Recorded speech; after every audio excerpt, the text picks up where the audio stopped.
Assalamualaikum warahmatullahi wabarakatuh.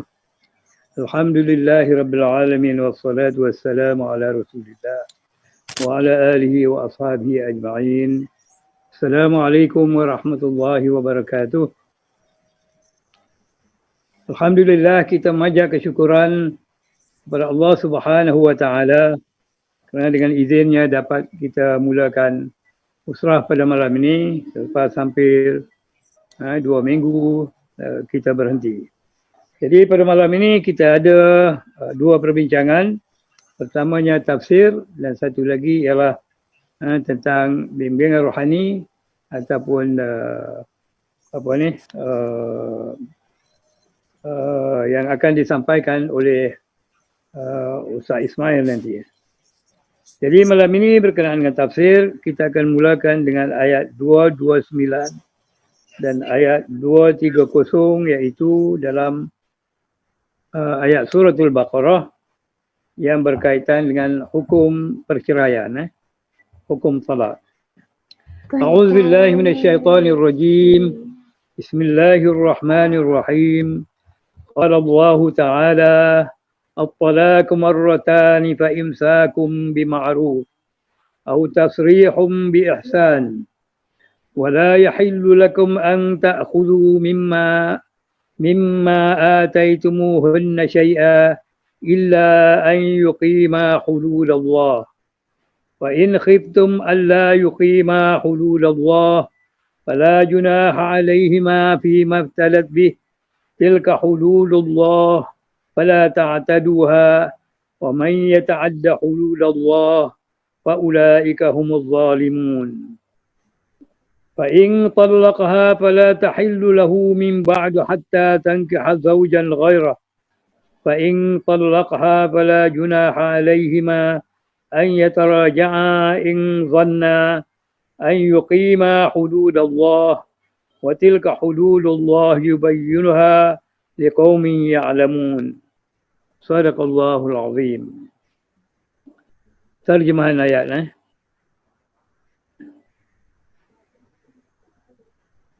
Ayat 229. Talak itu hanya 2 kali. Kemudian itu menahan isteri secara ma'ruf atau melepaskannya dengan kebaikan. Tiada halal bagimu mengambil apa-apa yang telah kamu berikan kepadanya sedikit pun, kecuali jika keduanya takut ataupun bimbang bahawa tidak akan menegakkan batas-batas peraturan hukum Allah Subhanahu wa taala. Jika kamu takut bahawa keduanya tidak akan menegakkan batas-batas hukum Allah, maka tiada berdosa keduanya tentang mengambil barang yang jadi tebusan oleh perempuan itu. Demikianlah batas-batas hukum Allah, maka janganlah kamu lampaui. Barang siapa yang melampaui batas-batas hukum Allah, maka mereka itulah orang-orang yang aniaya. Terjemahan ayat 230. Jika dia menceraikan perempuannya selepas talak 2 kali, maka tiadalah halal perempuan itu baginya, kecuali jika perempuan itu telah kahwin dengan lelaki yang lain. Dan jika diceraikan oleh lelaki yang lain itu, tiada dosa bagi keduanya ingin merajak kembali. Jika keduanya menduga akan menegakkan batas-batas hukum Allah. Demikianlah batas-batas hukum Allah diterangkan kepada kaum yang ingin mengetahuinya. Jadi itu adalah maksud yang terkandung dalam 2 ayat yang kita baca tadi, yang di dalamnya mengandungi lebih kurang 3 ataupun 4 perkara hukum yang akan kita lihat nanti dalam huraiannya. Dalam huraian ayat yang 229 itu,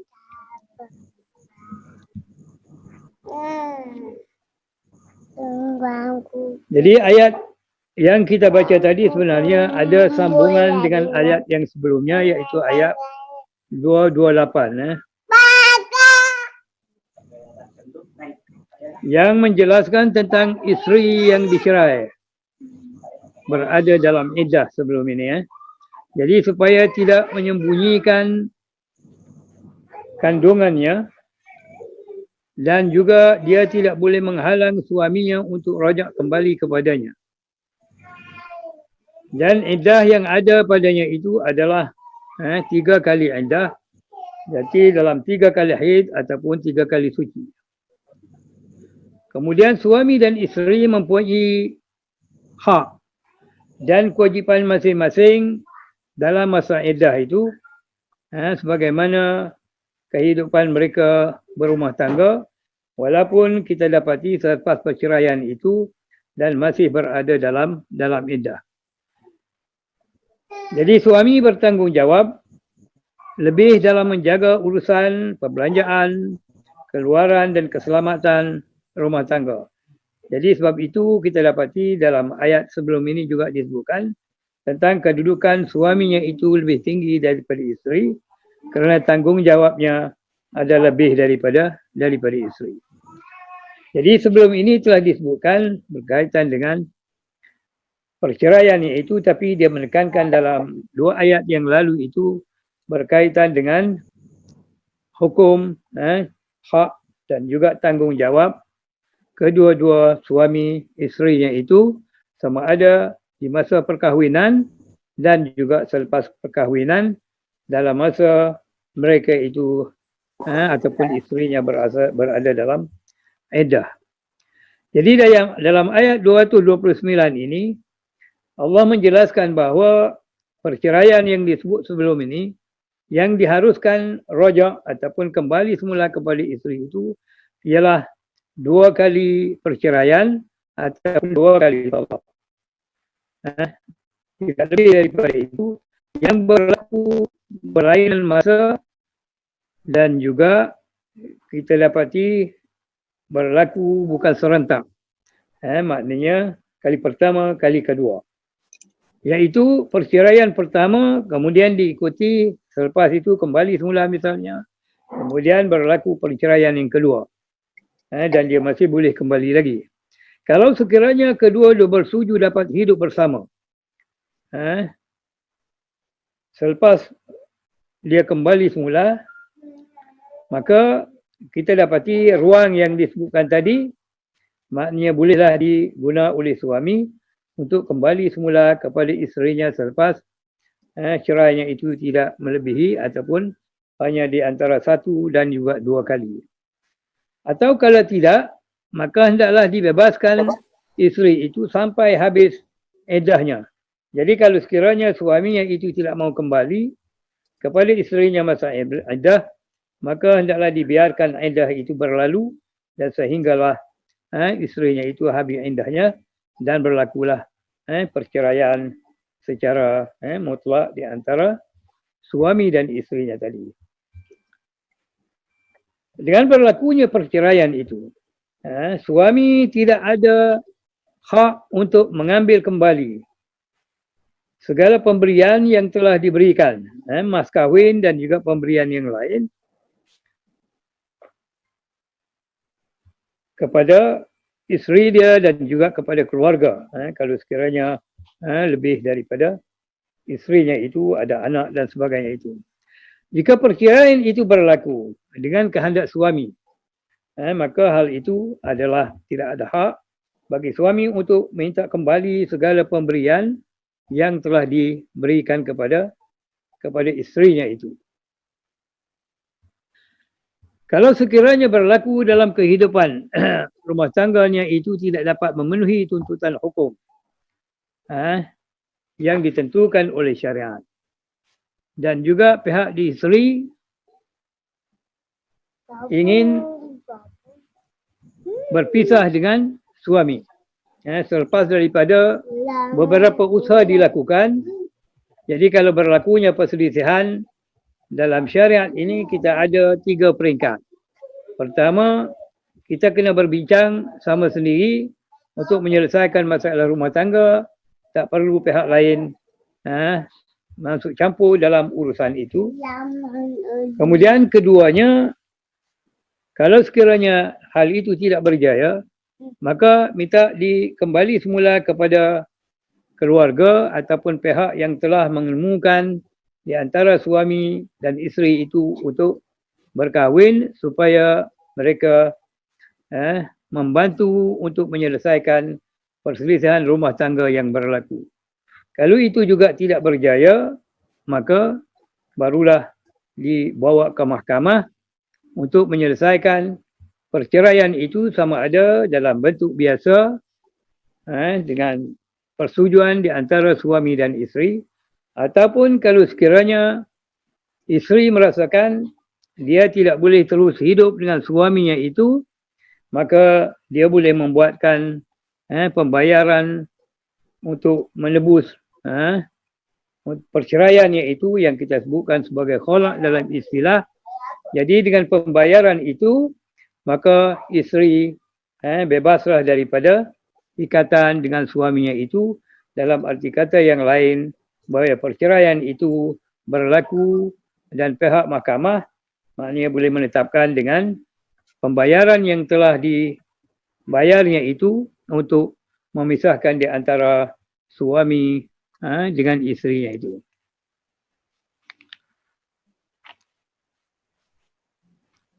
Jadi sesiapa yang melanggar peraturan dan juga hukum berkaitan dengan perceraian ini, maka mereka itu dianggap sebagai orang yang melakukan kezaliman.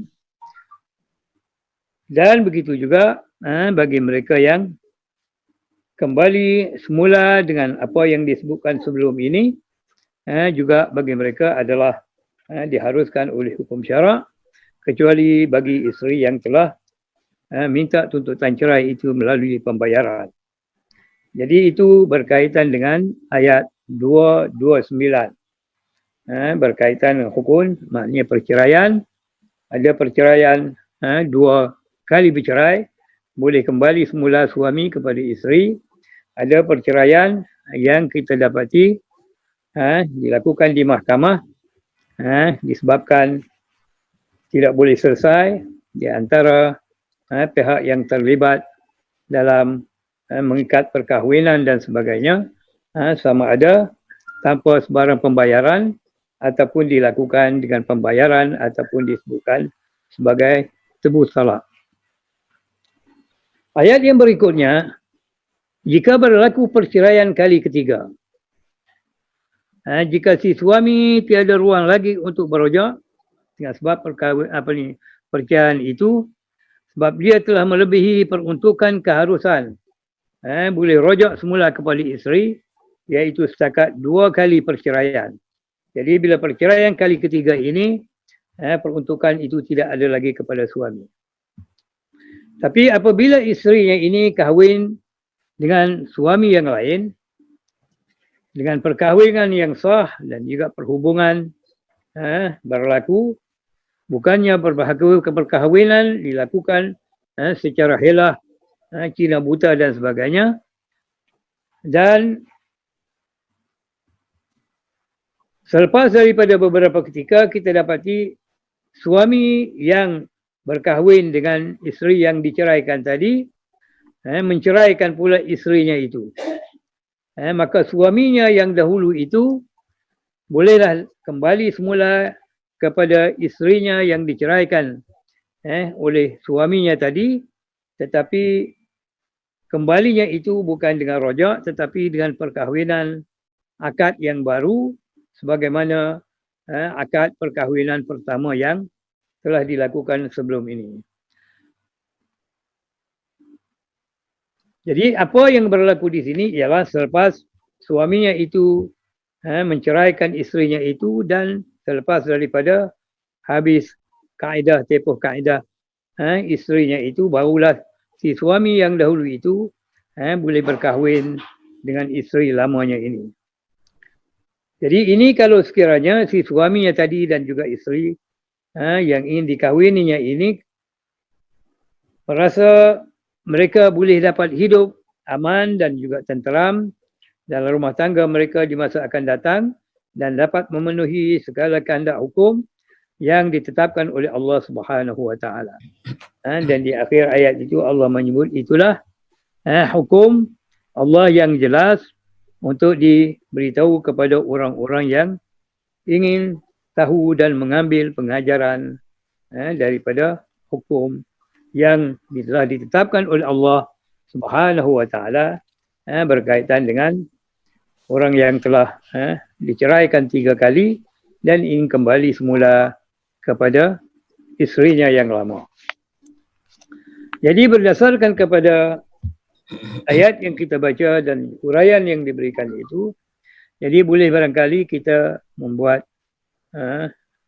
kesimpulan sebagaimana berikut. Pertama, Allah memberi ruang bagi suami isteri yang tidak dapat hidup bersama harus berpisah untuk kebaikan keduanya.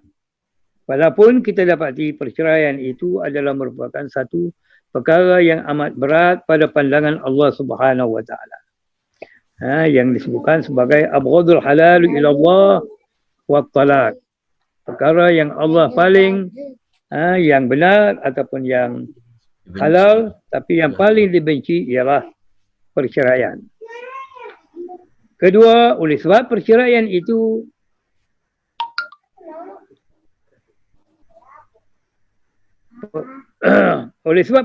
itu adalah merupakan sesuatu yang kurang disenangi oleh Allah Subhanahu wa taala. Walaupun kita dapati halal dari segi hukumnya, Allah masih memberi peluang sebenarnya kepada kedua suami isteri walaupun telah bercerai dalam masa 3 bulan itu untuk mereka ini berfikir semula tentang keputusan yang mereka ambil itu. Jadi kalau sekiranya dalam masa 3 bulan itu ataupun 3 kali haid, mereka memikirkan untuk kembali semula, khususnya suami kepada isterinya itu, maka Allah membenarkan dalam masa 3 bulannya itu untuk suaminya kembali semula kepada isteri ataupun rajak semula, dan pihak isteri tidak boleh menghalang keinginan suaminya itu untuk kembali, kecuali ada perkara-perkara yang kita dirasakan tidak senang oleh pihak isteri. Mungkinlah kita dapat lihat sampai misalnya kalau juga suaminya nak kembali dan dia rasa tidak senang, menggunakan peruntukan tadilah, maknanya untuk bercerai kembali dengan pembayaran yang telah ditetapkan dalam perceraian khulaq ini. Kemudian kita dapati bahawa peruntukan ini kembali semula ini hanya perceraian yang berlaku 2 kali. Tidak lebih daripada itu. Jadi kalau sekiranya katakan isterinya tidak senang selepas kembali, maka boleh dia menggunakan cara biasa kalau disetujui oleh suami untuk cerai ataupun dengan cara pembayaran yang telah ditetapkan oleh pihak mahkamah. Perkara yang ketiga, perkara yang keempat, kalau suami menceraikan isterinya kerana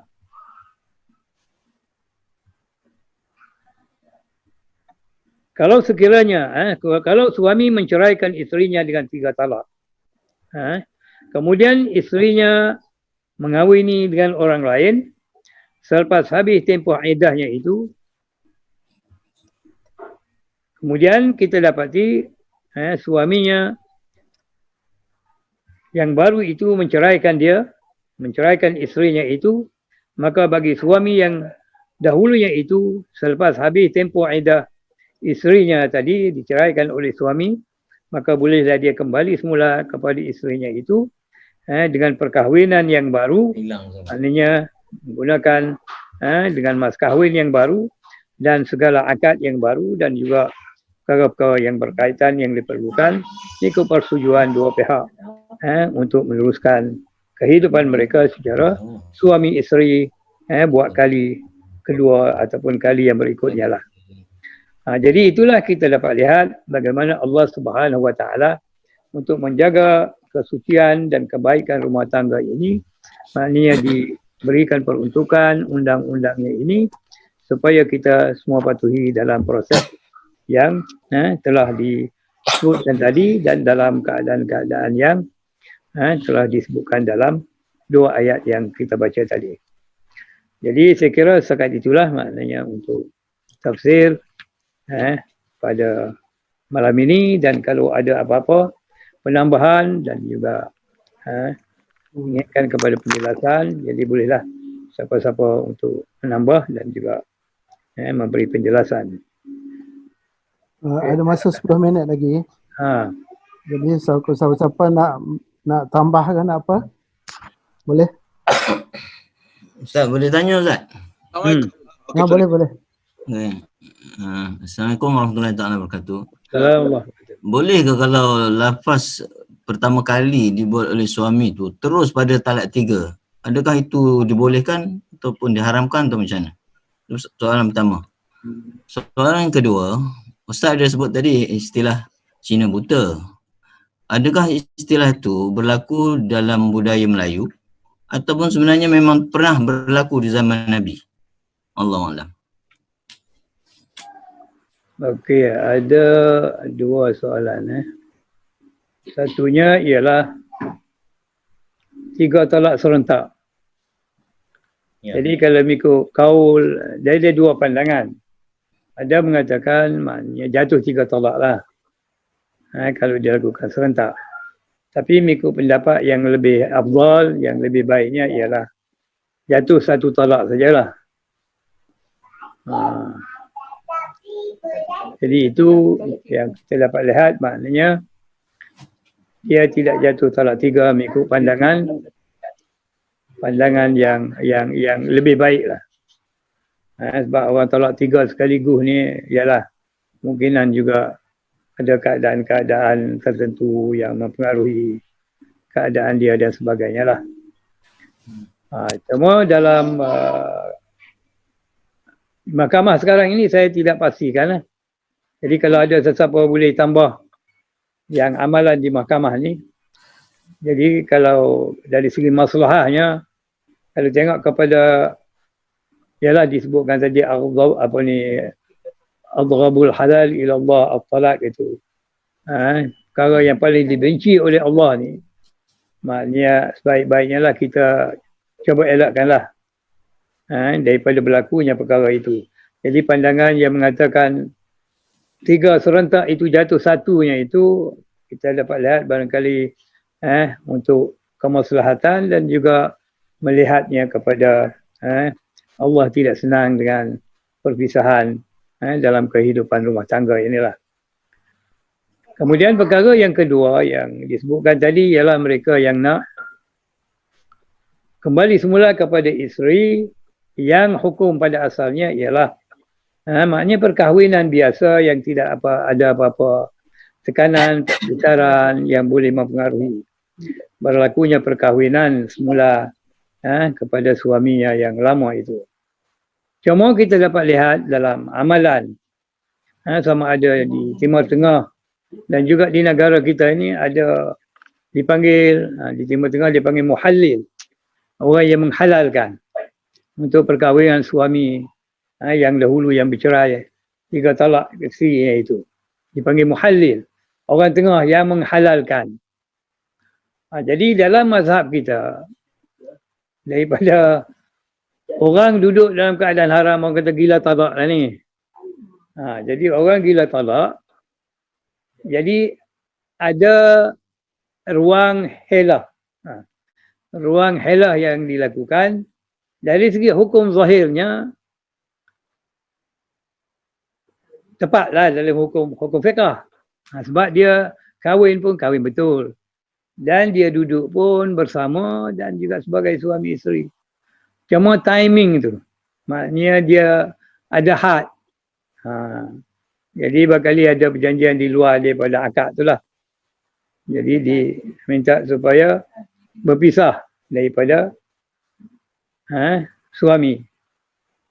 Jadi dalam mazhab kita ni dan juga setengah-setengah mazhab dia kata hukum ni berdasarkan kepada yang zahir. Jadi kalau yang zahir itu menunjukkan rukun syarat dia cukup, maka sahlah perkahwinan itu. Walaupun kita dapati di sebalik itu ada semacam niat yang tidak menepati zahir akad yang diadakan itu. Sebab perkahwinan ini sah akad itu ialah berterusan, kita katakan maknanya tidak sepatutnya berlaku perceraian.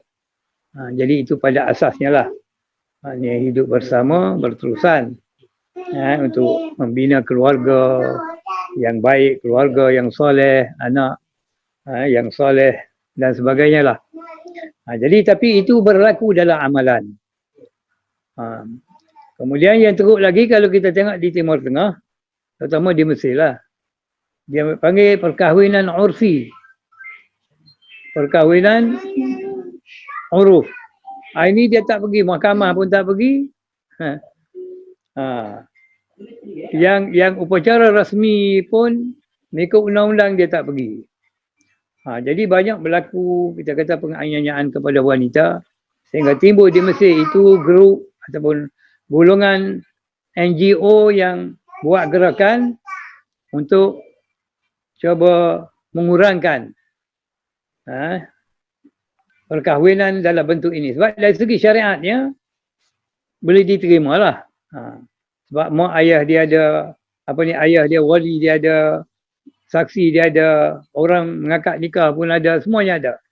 Cuma dia tidak rasmi, maka risiko yang ditanggung oleh isterinya itu ialah tidak ada sebarang perkara kemudahan di peringkat ofisial kerajaan didapati. Masalah anak juga tidak diiktiraf, dan lebih-lebih lagi lah kalau bercakap tentang nafkah dan sebagainya bila berlaku perceraian. Dan kita sini pun pernah berlaku lah. Yang menikah dengan orang Syiah, apa dia semua ni. Pelajar-pelajar kita yang ada di US, yang ada di Britain, apa semua dulu ni, mengalami perkara yang tertentu. Tapi di Mesir, bukan Syiah. Dia sebutnya nikah urfi. Perkahwinan secara adat. Adat orang Mesir lah. Tetapi syariat dipatuhi dalam konteks pelaksanaan tu. Tapi undang-undang negara tidak iktiraf. Jadi kita cuba elaklah maknanya perkara yang tak clear ni. Sebab perkahwinan ini merupakan untuk pembinaan keluarga dan yang pembinaan negara. Jadi sebab itu syariat selalu teliti berkaitan dengan pembangunan keluarga ini, bab untuk memanjangkan hidup keluarga ini dalam masyarakat yang lebih baik. Jadi kalau semua keluarga ini baik dan juga membentuk masyarakat yang baik, tak banyak masalah lah. Kita hidup dalam masyarakat ni. Jadi itu yang diambil perhatian oleh pihak syariah dan juga pihak berkuasa meletakkan undang-undang. Okey. Okey, boleh saya sambung sikit ni? Boleh. Okey. Assalamualaikum, dan anda minta kalau ada tak berkenan Ustaz tolong tegur sikit lah ya. Okey, apa yang saya faham daripada ayat-ayat ini, uraiannya ialah menceraikan isteri, syaratnya telah pun dipergauli ya. Kalau dia tak digauli lagi, maknanya ini pun boleh akan ditanya di mahkamah katanya. Ceraikan isteri hanya 2 kali sahaja dibolehkan. Setelah ceraian kali kedua ini, suami wajib ada baik mempergauli isterinya semula dengan baik. Harapan boleh hidup semula, berumah tangga dalam keadaan yang lebih baik, kerana diandaikan selepas melalui 2 kali perceraian ini akan ada satu pengajaran yang dapat diajari lah. Tetapi kalau ini pun tak boleh dipertahankan sebab hari tak sentiasanya cerah, akan ada mendung, akan kita murung. Jika tak ada harapan diperbaiki, lepaskan cara baik. Dengan menceraikannya bila kali ketiga itulah. Sebab di sini Allah, agama juga melarang, memperingatkan jangan dianiaya, dipermainkan wanita ini. Ini kan dekat kat situ. Tapi bila dah cerai kali yang ketiga, itu yang tadi ayat 230 yang kata Cina buta. Cina buta ni nama Melayu lah. Tapi memang berlaku, soalan tadi memang berlaku depan Rasulullah. Tapi syaratnya orang yang kahwin yang suami yang kedua itu masa nikah itu jangan ada hasrat untuk nak lepas ni aku nak cerai balik. Macam seolah-olah di mahala lah, diupah ya, diupah. Jangan ada niat itu. Yang keduanya, ia hendaklah digauli, disetubuhi. Kalau tidak pun tak sah katanya. Tak sah. Ini urusan ataupun pergaulan pertubuhan ini adalah penentu juga kepada urusan hukum nikah cerai ini sebenarnya. Ini syarat sahnya perkahwinan itu dengan dua lah, akad dan ada mahkahwin lah. Dan juga persetubuhan itu berlaku. Tapi dalam kes Cina buta kita ni berlaku sebenarnya. Memang berlaku Ustaz. Memang berlaku. Cuma dia ada pengajian di luar. Ya. Daripada akad tu, lepas bulan ke 3 bulan ke, tapi suami sebenarnya, suami baru tu taklah terikat. Kalau dia katakan dia nak terus, dia boleh terus je lah kan. Tapi dalam amalan barangkali yang, sebab tu yang tak sebut Melayu buta. Dia sebut Cina buta. Dia pergi cari yang tak berapa faham barangkali. Untuk jadi orang tegak. Sama balik. Keadaan. Kalau cerai itu maksudnya meruntuhkan rujuk itu setelah keluarga dibina lah. Keluarga itu dibina, cerai itu bermaksud meruntuhkan, rujuk itu bermaksud dibina semula. Jadi mana dalam konteks ini, si suami, keluarga hanya boleh membina semula keluarga itu 2 kali saja. 2 kali saja. Lepas tu, dia kena ambil cara lain. Kalau ada rezeki dia dapat, kalau tidak, itulah kaedah tadilah yang juga ada beberapa pendapat lah tentang Cina buta ini. Sebab Rasulullah pernah melarang kalau kamu belum tidak disentuh, kamu tak sah untuk dinikah semula dengan suami pertama itu katanya. Jadi ini antaranya lah. Ya. Kemudian satu lagi ialah ni bentuk soalan lah. Dalam konteks cerai ini, talak ini, dalam pentadbiran nikah kahwin di negara kita ini ada dipanggil talak khuluk. Jadi talak ni, talak biasa ni ialah kerana lelaki tu diberi mandat kuasa untuk ceraikan, mentalakkan. Tapi itu berlaku semasa berlaku kes lah, masa marah ke apa ke lah, masa ada pergaduhan tu ya, perkara. Tapi yang talak khuluk ini merupakan talak yang dilafazkan, dilafazkan oleh suami semasa awal, sebelum lepas nikah lah, dalam konteks sekarang kan, talak khuluk. Maksudnya kalau dia mendatangkan mudarat telah laku terhadap isteri, maka automatik isteri boleh bayar talak. Bayar talak. Talaknya tu. Itu talak khalaq dalam panggil tu itu talak khalaq. Sebab tu dalam mazhab kita, dia sebenarnya itu sebagai syarat. Kalau diletak dalam akad tu tak sah sebenarnya. Nikah tu tak sah kalau dimasukkan dalam akad lah. Tapi sebab tu dia buat syarat tu syarat sampingan. Dia buat di luar. Jadi sebagai syarat sampingan yang tidak ada kaitan dengan akad. Untuk menjaga kepentingan isteri. Ya. Kalau berlaku penganiayaan, tak bayar nafkah ke, zahir ke, batin ke, ataupun perkara-perkara yang lain yang membolehkan dia untuk menceraikan suaminya itu dengan bayar RM1 ke berapa. Kalau ikut dalam peruntukannya itu. Jadi ini untuk menjaga kepentingan sebab banyak sangat penganiayaan kepada perempuan ni. Jadi itu disebabkan maknanya kita ada 2 hukum lah sekarang ni. Satu, hukum syarak ni mudah. Yang kedua, hukum pentadbiran. Maknanya untuk mengawal kepentingan ataupun kemaslahatan wanita ini supaya tidak dianiayanya oleh suami ataupun oleh lelaki. Bagaimanapun kita masih juga sekarang ni dengan enforcement tak berapa efektif. Masih banyak lagi kita dapati maknanya isteri-isteri yang teraniaya yang dilakukan oleh suami, terutamanya adalah hal berkaitan dengan nafkah isteri dan juga nafkah anak yang sepatutnya mereka bayar tapi tidak dibayar selepas perceraian. Dan satu lagi ialah tentang tebus talak lah, khuluk tu Ustaz ya. Dalam konteks ini tadi kan dalam ayat pertama pun gitu juga, jangan dianiaya si isteri. Jadi kalau sampai masanya memang teraniaya, maka si isteri dibolehkan membebaskan dirinya dengan cara dia membayar tebus talak. Dua-dua boleh. Yang Tak- pertama yang cerah biasa tu pun, yang ini cerah katakan tidak ada perkara yang bukan cerah 3 tadilah. 2 kali cerai ataupun pertama cerai misalnya, ataupun 2 kali. Dia rasa tak boleh hidup lah. Kan? Suami dia ni maknanya dia itu. Maknanya, yalah, dia akan pergi ke mahkamah lah. Maknanya beri penjelasan apa tu. Jadi kalau mahkamah itu melihat perkara itu patut dilakukan, maknanya untuk memberi kebenaran kepada dia, untuk cerai secara kholok ini, maknanya mahkamah.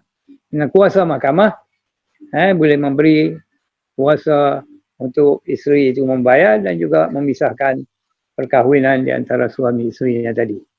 Cuma soalan Ustaz, kalau dalam konteks negara kita ini, apa katanya ada dua pendapat. Pertamanya, khuluk ni boleh diguna pakai dalam keadaan dia mesra, tak marah lah. Tapi katanya tak boleh pakai kalau sekiranya selepas pertengkaran itu. Kalau ada keadaan marah, maka ini tidak dibolehkan katanya. Setengah pendapat. Jadi dalam konteks negara kita ni pakai yang mana? Sebab katanya kalau tebus talak itu diguna pakai, maka kita seolah macam meruntuhkan ikatan keluarga katanya. Dan hukumnya makruh. Tadi yang pertama itu tak dibenarkan, yang kedua ni okeylah, makruh. Jadi yang dalam negara kita ni dipakai yang mana tu? Ialah dalam konteks hukum nas. Nas tu jelas dalam Quran tu. Untuk menjaga kepentingan wanita, kepentingan isteri. Jadi sekarang ini kita dapat lihat dari segi realitinya. Sejauh mana isterinya itu, dia katakan untuk membolehkan dia itu bercerai. Jadi kita dapat lihat ada setengah tu suami panah barang misalnya. Dan saya kena pukul ke, ataupun setengahnya itu jenis mabuk ke, jenis judi ke. Jadi itu kena dilihatlah latar belakangnya lah. Jadi wanitanya itu dalam konteks ini jangan aniaya wanita. Itu dia punya asasnya lah. Jadi kalau berlaku penganiayaan dalam peringkat mana sekalipun, itu penyelesaian yang diberi oleh syarak. Kamu boleh bayar untuk berpisah melalui saluran rasmi untuk bercerai. Jadi kuasa yang di perceraian itu bukan kuasa isteri itu. Sebab kuasa cerai ini ada pada suami ya. Jadi kuasa mahkamah yang menentukan perceraian itu. Masih ada 1 minit lagi. Ya.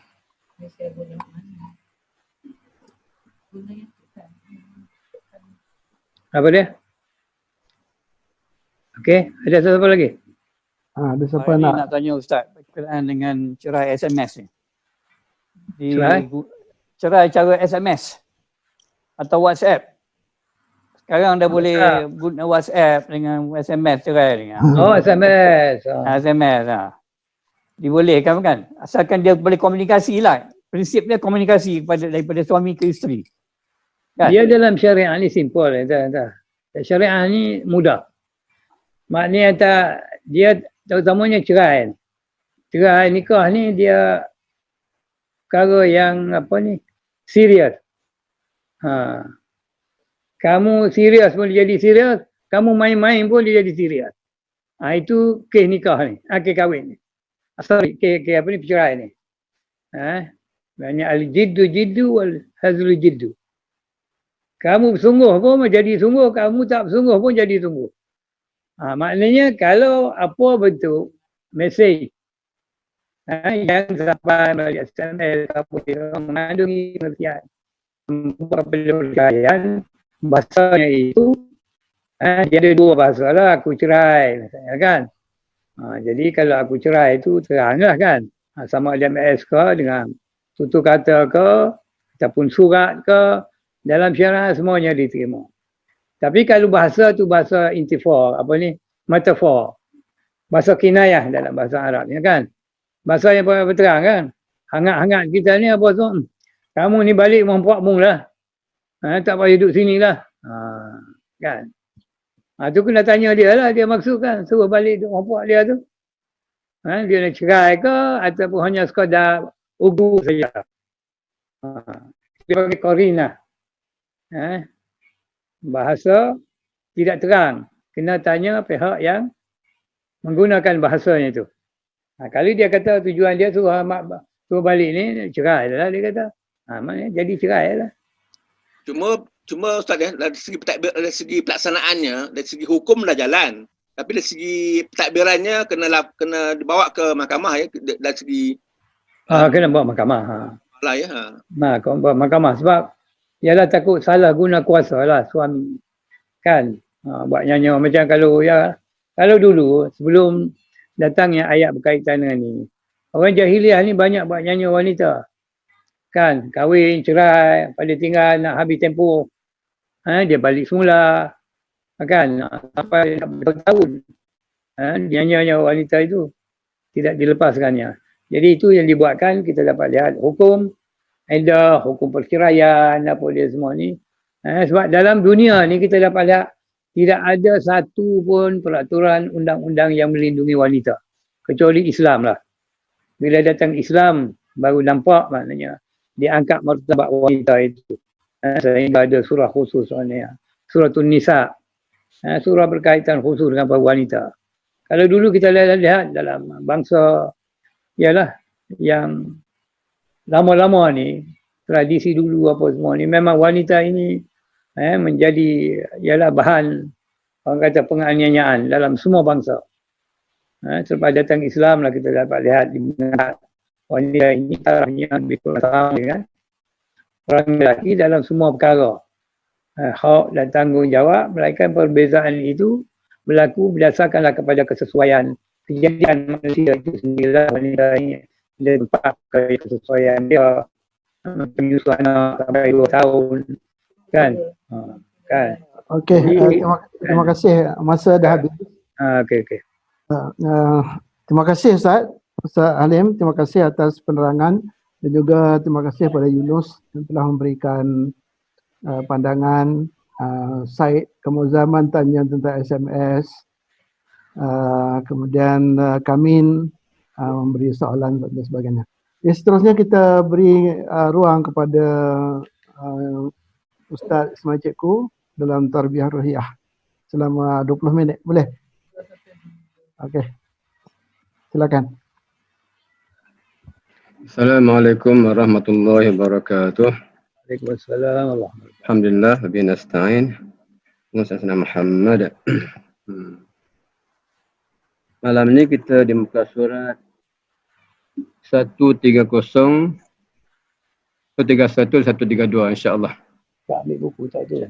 131 132 133 kita tarbiyah ruhiyah. kita adalah kita alamat itulah. Ini kan sebetulnya. Cuma sebenarnya saya tertarik dengan soalan Tuan Syed sikit lah. Ada kes filem tak tapi film Malaysia. Ada seorang curi handphone seorang suami. Jadi dia hantar surat kata dia yang cerai dengan isteri dia. Lepas tu kena pastikan handphone tu abang dulu. Kes itu mahkamah lah. Handphone yang penuh orang ni, suami dia. Tetapi orang lain curi. Dia pun benar aku share dengan awak. Itulah. Itu ni teringat kan? Itu saja. Okey, tajuk kita. Tajuk kita masih di bab yang kelima ini, membicarakan soal wirid dan warid. Saya ulang semua yang sebelumnya. Yang pertama saya sebut tentang bahawa tidak layak seorang Muslim mukmin yang tidak ada zikir harian atau wirid harian yang istiqamah dengannya. Contoh yang sebut juga kalau kita misalnya pastinya maksurat sebagai wirid harian istiqamah pagi dan petang. Dan wirid lain juga, wirid Quran misalnya mesti tiap hari baca sekian-sekian surah atau sekian ayat. Patut wirid harian yang bagi istiqamah. Dan yang kedua saya ingin sebutkan juga bahawa wirid harian itu di antara yang paling utama adalah wirid Quran, wirid akbar. Tidak boleh seorang Muslim mukmin itu berlalu hari-harinya melainkan dengan baca Quran. Itu satu yang istiqamah yang tak boleh tinggalkan. Wirid-wirid maksud yang lain dan wirid Quran sebagai asas. Dan lain masalah macam apa zikir Syabandi kan Al-Ghazali ke Baghdad salah, tapi kena ada harian yang konsisten. Kita bincang juga soal wirid dan warid ni. Wirid ini satu amalan Quranian sama ada ucapan atau perbuatan yang konsisten istiqamah Dan warid itu hasil daripada wirid yang kita amalkan itu. Ada beberapa keistimewaan yang berlaku pada diri yang wirid. Kita kan kata soal wirid apapun, amalan apapun mesti asasnya adalah syariat. Kalau menyimpang syariat, dia satu yang sesat, satu yang tidak betul. Selama apapun, syiar apapun, jika tidak mendapati syariat, maka dia dikesesat, tak betul. Jadi katakanlah sebagai sana dia makam tinggi, dia tak bersembahyang lagi. Makam tinggi tak betul aurat misalnya, itu satu yang menyeleweng. Apapun zikir yang amalkan, tegak pegang mesti asasnya Quran dan Sunnah. Asasnya syariat Allah Ta'ala. Dan juga bahawa dipanggil martabat sufi ni adalah martabat yang paling rendah, yang kedua sebenarnya. Cuma sebut Sambat Sakandari ataupun Baghdadi atau Al-Ghazali, dia bincang soal ni.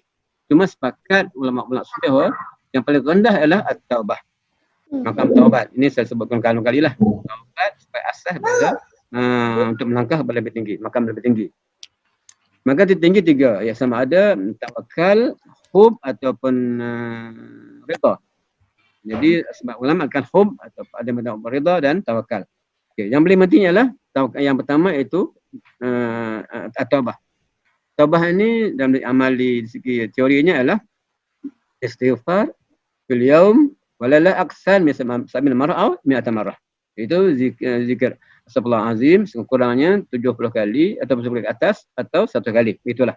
Pagi dan petang atau malam. Benar satu hari itu. Terusnya lagi saya nak ulang bahawa wirid ini berbagai-bagai. Maka sebab itu bebas. Apa saja wirid amalkan asal maksur. Asal yang bukan dia buat-buat. Asal dia ambil pada ulama-ulama yang mertabah, yang diakui lah. Yang sah. Yang sahih bukan ikutan, bukan tituan. Disebut untuk mutamak yang tepat itulah, baik itu ulama yang dia belajar ada gurunya. Ulama yang beramal dengan ilmunya. Ulama yang mengejar ilmu yang dipelajarinya. Ulama yang bersabar semasa belajar ilmu, masa belajar mengamalkan ilmu dan masa beramal dengan ilmu dan menyampaikan ilmu. Sebenarnya juga sepakat ulama bahawa amal Quran ini satu pembersihan jiwa. Tarbiyah ruhiyah atau nama apapun, tazkiyah ke, tarbiyah ke ataupun riyadhah ke, semua fokusnya adalah membersihkan jiwa, membersihkan hati. Kerja bersih hati ini tidak ahad maktu dan tidak ada, tak boleh stop. Misalnya kalau untuk berjogging, betul-betul semayang buat tai chi ke apa saja, ada hadnya mungkin seminggu sekali cukup atau minggu 2 kali. Tapi zikir ni fi kulli mana tiap saat, tiap detik. Lalai sesaat syaitan akan masuk. Itu Dan disebutkan juga bahawa zikir hati ini satu zikir yang sangat sukar dijaga kerana syaitan banyak. Iza khanasa waswasa. Kita lalai saja syaitan masuk. Betul saya baca makam kedua ini. Ulama sedunia lah, mana-mana ulama sufi ke, ulama tarikat ke, ulama fiqh ke, ulama harakah apapun, sepakat bahawa segala musuh-musuh Allah sama ada berupa penyakit, wabak, termasuk aksana nanti ke sebagainya, semua tak kekal, akan hilang, akan pergi terus. Berapa lama tu terpisah lah, mungkin setahun, mungkin seminggu, mungkin tak kira. Tapi penyakit hati akan kekal sampai bila kalau tak jaga. Contoh sebenarnya dia kata, kita tak tengok macam yang terbaru ni daripada Pakistan kan. Kata penyakit corona ni akan pergi akan hilang. Tak lama dia akan pergi juga insya-Allah, pasti dia akan pergi.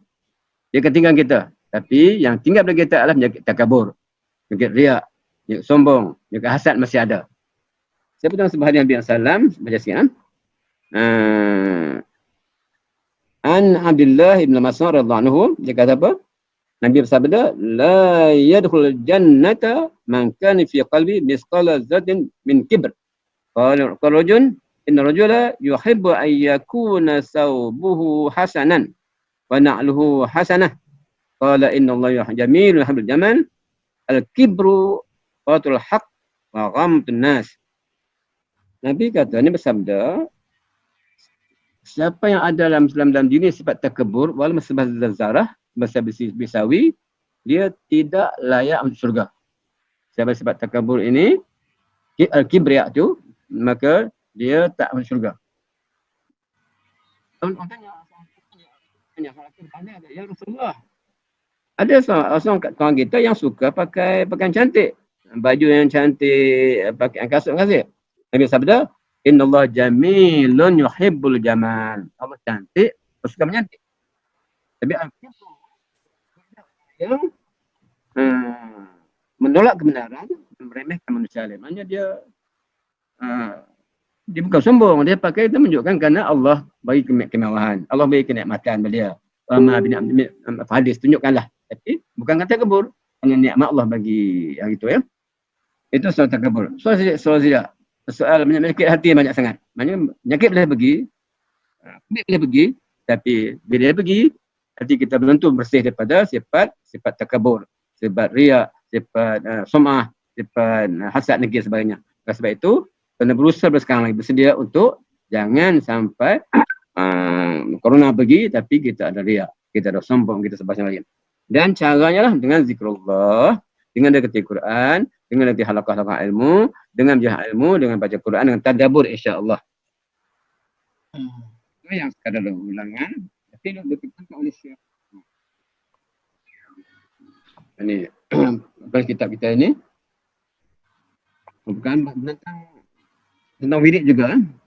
Wirid ini ada hasilnya nanti, ada jelmaannya nanti. Satu yang agak istimewa, mungkin doa dia makbul, mungkin ada satu keajaiban. Tetapi jangan sampai bila kita buat amal tertentu, sama ada lisan atau jasad sebagainya, tak nampak hasil yang unik, yang pelik sebenarnya. Tak mesti. Sebab ada orang nampak nak pelik. Zikir 10 hari dapat kesannya. Jadi akhirnya sihir juga menang. Ilmu sihir, ilmu sesat mudah. Seminggu berzikir naik ke langit ke-7. Seminggu berzikir menjadi macam-macam. Billah tidak. Zikir ini kita beramal kerana Allah Taala, barakahnya, karamahnya Allah bagi Allah hadiahkan. Kalau tak nampak zahirnya, ada yang tak nampak. Maka jangan itu. Tekankan kita muka surat 112. 132. Dalam ungkapan di atas Syekh Al-Sakandari ni, menurut kita Hikam. Dia kata warid atau istimewaan ilahiyah yang diberi kepada hati dan pengaruhnya. Syekh juga memberikan penjelasan lanjutan tentang keadaan macam-macam waridat. Ada ulama-ulama yang klaim begini. Sebagai contohlah macam kata dulu maaf kalau di Kedah misalnya, Syekh Yazid. Syekh Yazid kan lupa nama dia di Pendang tu. Ramai pergi.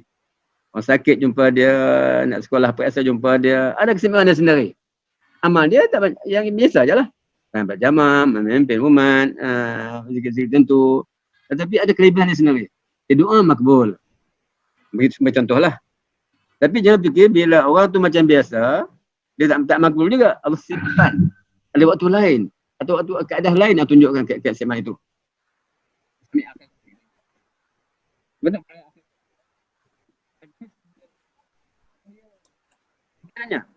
Zikir sahabat mana? Kata bentuk zikir yang jelasnya, kata zikir la ilallah. Dia kekal istiqamah 1000 kali 10 hari. Allah Akbar sekian-sekian hari. Zikir-zikir lain lagi. Atau perbuatan lain, atau amalan lain, dia buat. Dia tak banyak mana, tapi cahaya menyelebihi zikirnya. Zikirnya. Tak dengar Ustaz. Maaf. Tak dapat ke sini. Ada orang yang zikirnya melebihi cahayanya. Ada cahaya yang berzikirnya. Ada cahaya zikir sama. Ada yang begitulah. Maksudnya amal tidak seberapa pada zahirnya, tetapi keunikan hidup cara hidupnya itu istimewa. Ada orang yang berzikirnya hebat dan sehebat juga keunikan hidupnya. Begitu. Dia kata gitulah.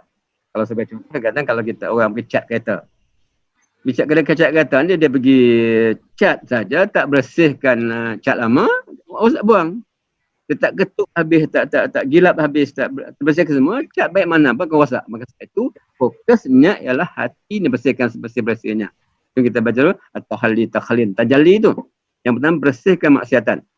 Bersegala perkara mungkar, termasuk yang makruhat, yang makruh.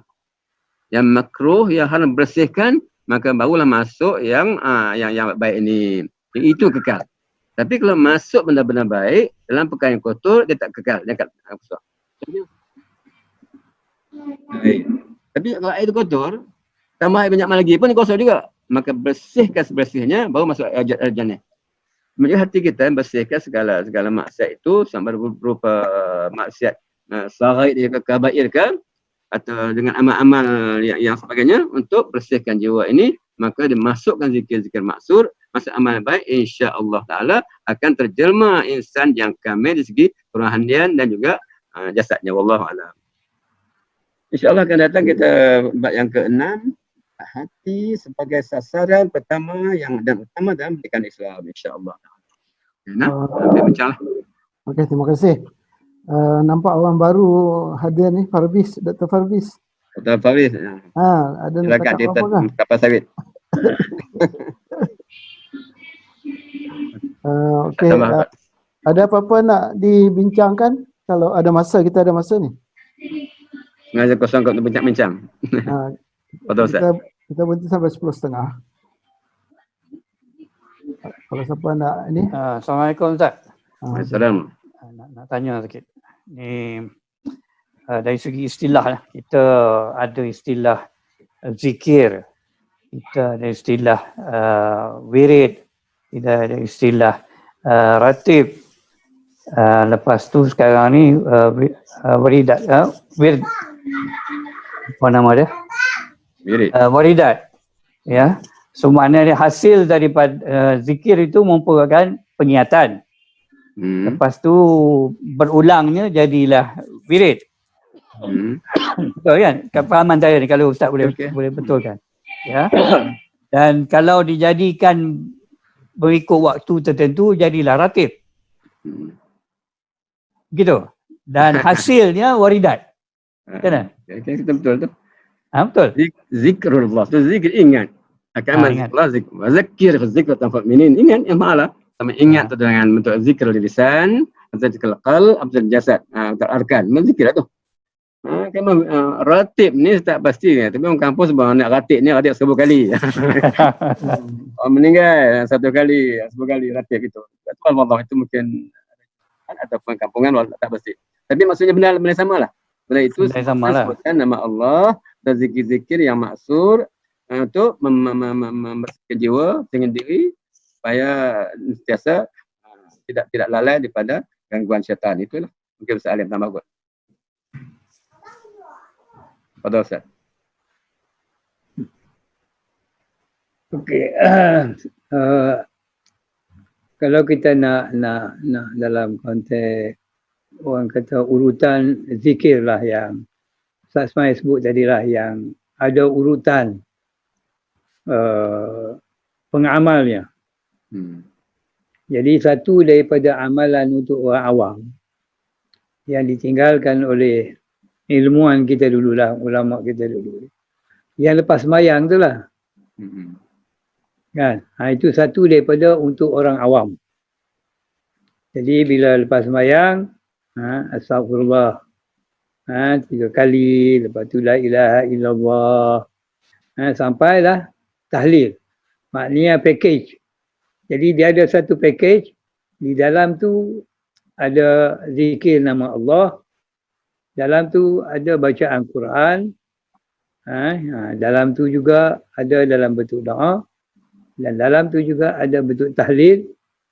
Jadi di-combine, dan juga ayat-ayat Quran yang berkesan, ayat kursi dan sebagainya itu.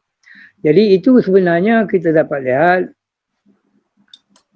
zikir yang diwarisi oleh ahli-ahli tasawuf di kawasan sinilah, yang lepas sembahyang tu. Tapi sebab dijadikan zikir awam, maka dia tidak timbul orang kata kaedah-kaedah yang digunakan oleh orang sufi itulah.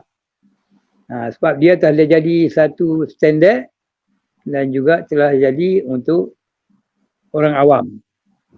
Jadi itu saya hari ni yang saya sebut sikit dalam nota yang saya lontarkan, dan pengisian sikit sebanyak tu. Sebab sekarang ni kalau kita pergi mana-mana masjid pun dah hilang dah.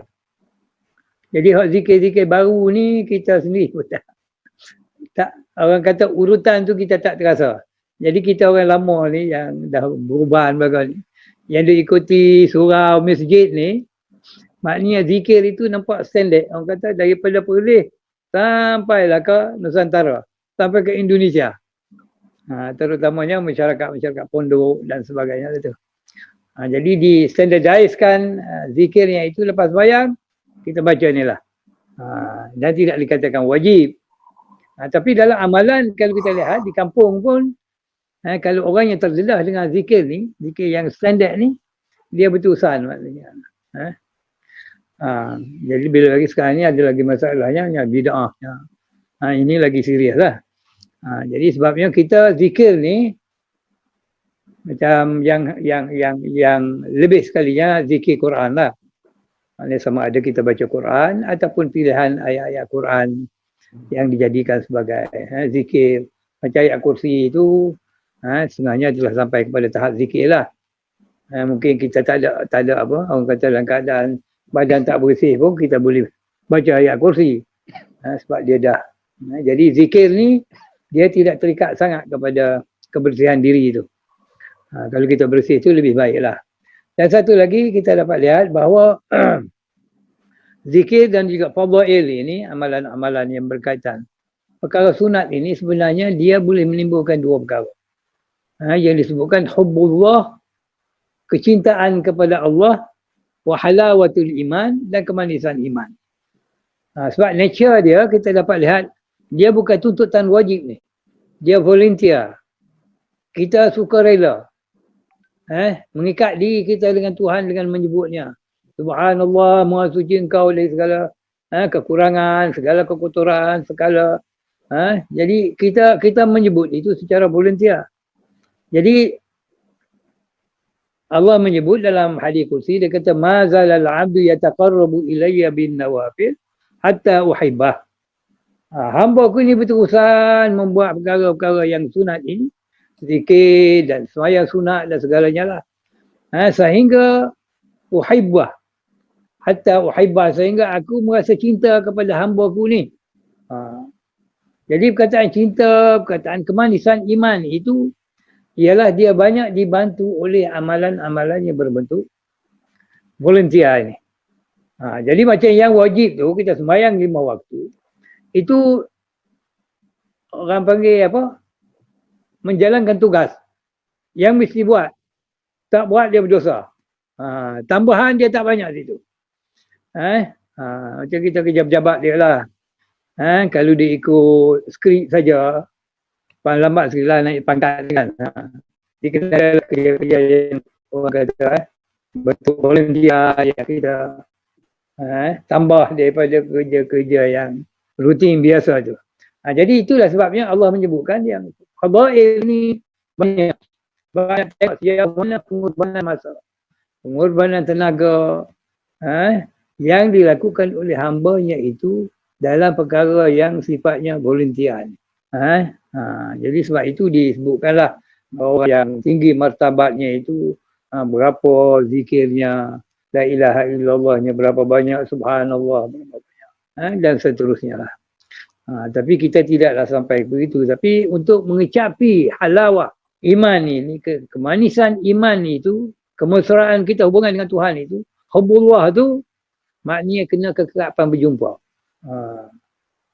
Kekerapan berjumpa maknanya bila kita menyebut zikrullah tu dalam apa bentuk sekalipun, kekerapan kita mengingati Allah dan menimbul kemesraan dalam hati kita. Jadi itulah yang orang tua kita dulu dan ulama kita walaupun tak mendalam, kita dapat lihat ni banyak perkara-perkara yang untuk amalan harian ni, supaya kita tidak habis masa banyak ni meluangkan buat perkara-perkara yang tak mendatangkan manfaat. Intinya zikir. Jadi itulah sekadar pencerahan sedikit banyak untuk membantu kita dalam keadaan sekarang ni, yang boleh kita lakukan, dan sedikit sebanyak yang saya lontarkan pada hari ini, insya-Allah lah di kalangan kita tidak menjadi masalah lah sebab kita beramal. Jadi orang gerakan ni, amalan sunat ni jadi satu rutin. Banyak sikit tu gantung kepada keupayaan. Tapi dia ada disiplin. Dalam gerakan ni, saya sendiri pemerasa dulu habis azhar. Kan, sembahyang sunat ni pun tak banyak juga. Sebab kita hukum fiqh ni, dia sebutnya perkara wajib. Ada puluh hak wajib tu lah. Ambil sembahyang pun 4 kerat dia. Ambil yang wajib lah. Hak sunat-sunat, hak lain lagi. Dia berasa macam tak perlu. Begitu. Pendekatan fiqhnya lah. Jadi kalau kita nakkan itu ni, maknanya kita ambil nas yang asal itu yang berkaitan, walaupun soalnya perintah itu wajib ke, perintah sunat ke, perintah galakkan ke, apa dia semua, kita combine semua sekali, kita lakukanlah untuk itu. Jadi kita alhamdulillah lah berada dalam gerakan ni. Saya rasa pencerahan perkara ini membantu banyak untuk kita beramal dan juga membina keluarga untuk merasakan nikmat, orang kata halawatul iman, iaitu bukan sekadar terikat kepada apa yang dikatakan struktur saja dah, tapi maknanya kemesraan dalaman. Qad aflaha man zakkaha. Allah menyebut sesungguhnya dapat kejayaanlah mereka yang membersihkan dirinya. Bersih diri, bersih jiwa tak berlaku melainkan dengan zikrullah. Zikrullah dalam konteks baca Quran dan juga zikir-zikir yang lain.